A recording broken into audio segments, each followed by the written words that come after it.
Okay mga ka-art, lain na pong obra maestra ni Kenneth, Jesus Christ of Nazareth. Nahali na tong primero mga ka-art. O dako na pod ni sa kini kapapil. Murag gyapon mga ka-art. Tanawa ra gud ang singot mga ka-art.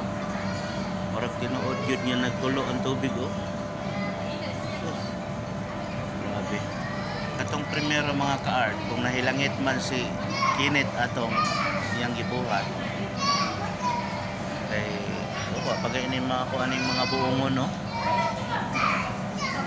mani kani pa lang ni primer pa lang ni mga ka-art, pero ang tubig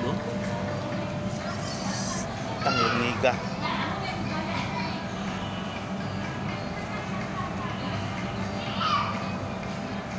Tracing gyapon ni tracing gyapon ni alang atong nasuko nga dili daw ni kabalo, daya daw ning amo ang trabaho. Wala may mahimo kung mao na inyo ang desisyon. So may problema dahil sa tracing.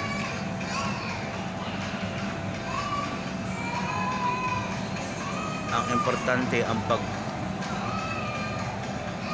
color sa combination, dark to lights. I-grade man gud nimo mga ka-art. Dugay kayo, hugaw. Pag erase na pug ka, samantalang i-tracing nimo, hilabi na dinalian permi amo ang trabaho diri. So i-trace gid nimo sama ani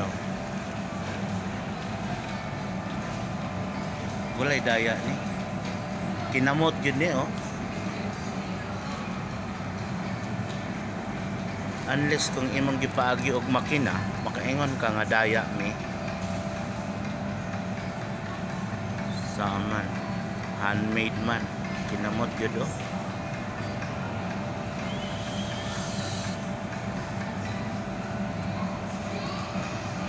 texture parang panit awakin parang yung panit ba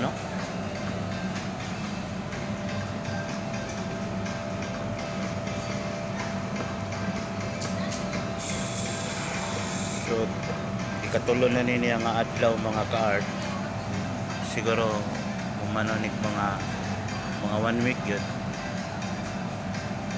Wala man ni magdali alang day atong mga gusto magpa-portrait diri lang ta sa city gate o kani po baligya pod ni porcel pod ni kung sa tong gusto mo tanaw sa obra ni Kenneth diri lang duaw lang sa Gaisano Supermarket. Ayan mo na ang manager dari ako si Kapol.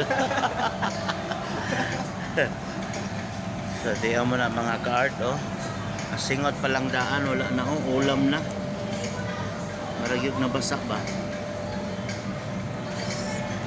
tangil ngiga.